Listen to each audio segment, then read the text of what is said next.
Celebramos la Santa Misa en este miércoles de la semana segunda del tiempo ordinario. Hoy hacemos memoria de San Vicente del siglo III o IV, que es oriundo de Huesca como San Lorenzo y también diácono y mártir como él. ¿Qué sucedió? Que pasa a Zaragoza a ser uno de los 7 diáconos conocidos, y además él es el mártir y el santo del que tenemos los primeros datos más antiguos, y será, como digo, diácono y servidor del obispo Valero. Pero en aquel momento el prefecto Daciano, que es lugarteniente de Roma, es el momento de la dura persecución a los cristianos. Serán descubiertos y llevados hasta Valencia para comparecer ante el tribunal. Vicente hablará en nombre de los dos porque Valerio no es un hombre, le pasa como a Moisés, no era un hombre de una palabra fácil. Y esta respuesta tan contundente y seria hace que el prefecto les mande al obispo ser desterrado, y a Vicente en represalia le torturan, le meten en una cárcel llena de cristales y de objetos punzantes hasta que muere. Todos los carceleros y los que hay allí se asombran de su dureza porque Vicente hace nombre y honor a su propio apelativo, Vicens el que vence. Lectura de la carta a los hebreos. Hermanos, Melquisedec, rey de Salem, sacerdote del Dios Altísimo, salió al encuentro de Abraham cuando éste regresaba de derrotar a los reyes. Lo bendijo y recibió de Abraham el diezmo del botín. Su nombre significa, en primer lugar, Rey de Justicia, y después Rey de Salem, es decir, Rey de la Paz, sin padre, sin madre, sin genealogía. No se menciona el principio de sus días ni el fin de su vida. En virtud de esta semejanza con el Hijo de Dios, es sacerdote perpetuamente. Y esto resulta mucho más evidente. Si surge otro sacerdote a semejanza de Melquisedec, que no ha llegado a serlo en virtud de una legislación carnal, sino en fuerza de una vida imperecedera, pues está atestiguado: tú eres sacerdote para siempre, según el rito de Melquisedec. Palabra de Dios. Te alabamos, Señor. Tú eres sacerdote eterno según el rito de Melquisedec. Tú eres sacerdote eterno según el rito de Melquisedec. Oráculo del Señor a mi Señor, siéntate a mi derecha y haré de tus enemigos estrado de tus pies. Tú eres sacerdote eterno según el rito de Melquisedec. Desde Sión extenderá el Señor el poder de su cetro. Somete en la batalla a tus enemigos. Tú eres sacerdote eterno según el rito de Melquisedec. Eres príncipe desde el día de tu nacimiento. Entre esplendores sagrados yo mismo te engendré desde el seno de antes de la aurora. Tú eres sacerdote eterno según el rito de Melquisedec. El Señor lo ha jurado y no se arrepiente. Tú eres sacerdote eterno según el rito de Melquisedec. Tú eres sacerdote eterno según el rito de Melquisedec. Aleluya, aleluya, aleluya.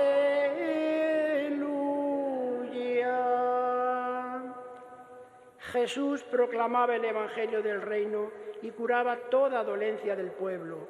Aleluya.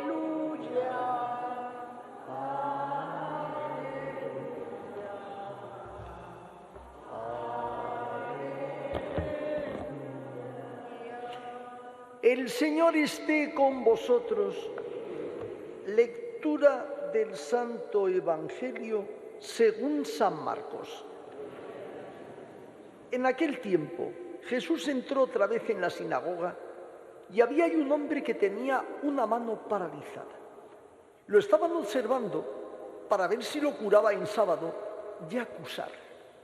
Entonces le dice al hombre que tenía la mano paralizada: levántate y ponte ahí en medio. Y a ellos les pregunta: ¿qué está permitido en sábado? ¿Hacer lo bueno o lo malo? ¿Salvarle la vida a un hombre o dejarlo morir? Ellos callaban. Echando en torno una mira de ira y dolido por la dureza de su corazón, dice al hombre: extiende la mano. La extendió y su mano quedó restablecida. En cuanto salieron, los fariseos se confabularon con los herodianos para acabar con él. Palabra del Señor. Nos sentamos un instante. Cuando vemos la película de la Pasión, hay un punto en el cual, cuando el Señor está siendo flagelado, aquellos fariseos, los sumos sacerdotes, cuando le están viendo flagelar y cuando Pilato vuelve a preguntar ¿qué hago con él?, ellos siguen pidiendo su muerte. Y uno se plantea, ¿y qué puede haber en el corazón de una persona cuando ves que el otro le están haciendo todo el daño posible, le están infligiendo toda tortura y sin embargo siguen adelante y persistiendo en su deseo de condenar a Cristo? Digo por el Evangelio de hoy, ¿qué es lo que pasa? Es la dureza del corazón. Mira, Dios hoy viene a tocarte el corazón. Y Dios hoy viene a decirte, soy tu hermano que te vengo a salvar. Y te vengo a dar la vida. Ahora, claro, tú dices sí o no. Tú le dices sí o no, pero claro, tú plantéate. Tienes que pensar muchas veces, ¿cómo vivo yo a Dios? ¿Cómo es? ¿O me he hecho un Dios a mi medida? Aquellos fariseos se habían hecho un Dios a su medida. Aquel Dios a su medida era el que decían el sábado santifica y descansa, pero no entendían que el descanso no tenía nada que ver con curar o sanar a una persona. Ellos, incluso llevar el peso de una fruta según pesase, era ya trabajar y no se podía hacer. Y si a una persona le pasaba algo, estabas trabajando y no se podía hacer. El Señor, ¿sabes a qué viene? Viene a liberarte. Viene a hacerte criatura nueva. Viene a ayudarte. Viene a salvarte. ¿Y sabes a qué viene? A que estés bien. Porque Dios quiere que todos estemos bien. Porque como dice la Escritura, Dios no ha hecho la muerte ni se recrea en ella y Dios viene a que tú estés bien. Y cuando tú estás sufriendo, Dios sufre contigo. Y cuando tú estás bien, Él se pone contento, permitidme así la expresión, porque Dios quiere lo mejor para ti. Porque es tu Padre y porque no ha perdonado a su propio Hijo para que venga a ayudarte y a salvarte. Hoy más que nunca, fíjate, aquellos fariseos estaban más enfermos que aquel hombre de la mano paralizada porque estaban ciegos. Ciegos desde el corazón y desde el alma. Y como estaban ciegos no podían ver. Peor, no querían ver. No hay peor ciego que el que no quiere ver. Y no hay peor sordo que el que no quiere oír. Hoy Dios te libera. Hoy Dios te habla de algo tan hermoso como es unidad. Estamos en este octavario por la unidad de los cristianos y en estos días vamos a ir hablando también en las misas donde vamos a ir ambientando. ¿Sabes lo que pasa? Que Dios te dice, ¿crees esto? ¿Tú crees en el Señor que te libera?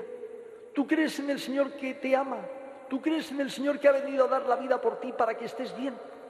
El Dios que desde la cruz te quiere curar, te quiere ayudar, te quiere sanar. ¿Crees en esto? El Señor solo preguntó a Marta y Marta le dijo, sí Señor, yo creo. ¿Tú y yo qué decimos? O estamos como aquellos fariseos en silencio diciendo a ver qué hace para acusarlo y cuando ya nos abochorna encima nos quedamos todavía más malhumorados porque nos ha vencido y además no porque Él quiera vencernos, sino porque la verdad nos deja en evidencia. Y Dios es la verdad y Pilato la verdad la mandó a azotar y la dejó crucificar.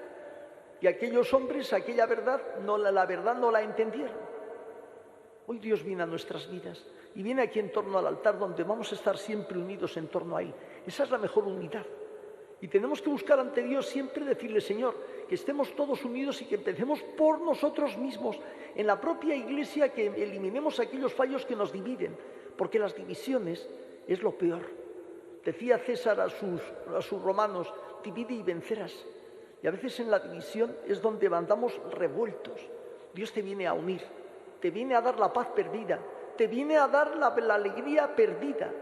Te viene a dar esa capacidad de seguir ayudando y de seguir luchando, porque Dios es sensible a ti, es sensible a tus necesidades, pero desde el corazón y de corazón, no algo externo, sino desde el interior, que es lo que aquellos hombres no entendían. Aquellos hombres se quedaban en la cáscara externa, y Dios en el interior te invita a que vivas internamente ese amor y lo des de corazón, lo des con toda el alma. ¿Recuerdas el primer mandamiento? Amarás al Señor tu Dios con toda tu alma, con todo tu corazón, con todo tu ser. Bueno, pues así lo tienes que vivir. Oye el Señor que es sacerdote eterno, porque viene a salvarte. Y sacerdote quiere decir darte lo sagrado a ti, darte lo bueno a ti, darte lo profundo y lo espiritual y lo material que es bueno a ti. Sacer sacra sacrum, sacerdote do dar a ti. Y Dios nos lo da a ti y a mí para que lo acojamos y lo vivamos. Pero al mismo tiempo, como aquellos fariseos que eran los maestros de la ley, que el Señor les había dado un compromiso y les había dado unas normas, se las dio para que las viviesen, no para que las manejasen a su antojo. ¿Cómo vivo yo ya a Dios? ¿Le vivo como tiene que ser o le vivo a mi antojo? Como decía antes, ¿un Dios a mi medida o el Dios auténtico? Si lo hago a mi medida, fracaso, porque el primer día puede que me vaya bien, pero al final me daré cuenta que estoy en una trampa yo mismo, como aquellos fariseos que estaban en una trampa. ¿Qué es mejor? ¿Curar a un hombre y salvarle? Aunque para vosotros sea trabajar en sábado, o dejarle que perezca. Dios ha venido a salvarte, Dios ha venido a liberarte, Dios ha venido a curarte. Bien, pues que lo vivamos intensamente como San Vicente, que fue capaz de hablar desde la verdad que es Cristo y entender aquello que dice el Señor: no os preocupéis, nunca os preocupéis, porque el Espíritu Santo os dirá lo que tenéis que hacer, lo que tenéis que decir y cómo tenéis que obrar. Bueno, pues hoy acógete al Espíritu y dile que le necesitas. Dile que sin Él no eres nada. Dile que sin Él no puedes nada. Dile que sin Él puedes tergiversar hasta el mensaje de Dios. Y San Pablo ya dice: cuando alguien nos predique cualquier cosa, aunque sea un ángel, si no se ajusta al Evangelio, sea un maldito. Entonces tú vive desde Dios. No tergiverses a Dios. No te hagas un Dios a tu hechura, porque entonces fracasas y al final te darás cuenta de que caes al hoyo. Dios viene a darte esa auténtica liberación. Vívelo, experiméntalo. Experimenta al Dios que se ha manifestado, al Dios que se nos ha dado, al Dios que ha hecho de la Navidad una novedad y hasta las candelas nos ayuda a vivir esa manifestación y esa epifanía, porque Dios nunca te deja. Bien, pues vamos ya a continuar con la celebración, pidiéndole al Señor, por intercesión de la Sagrada Familia, que vivamos intensamente y de verdad su amor, que le vivamos a Él como el camino, la verdad y la vida, que nunca nos hagamos dioses a nuestra medida, sino el Dios auténtico que nos salva, para que con esa liberación empecemos por estar unidos nosotros con los demás cristianos, con todos los hombres, con el Dios que ha venido a salvarnos, a unirnos y a darnos la vida.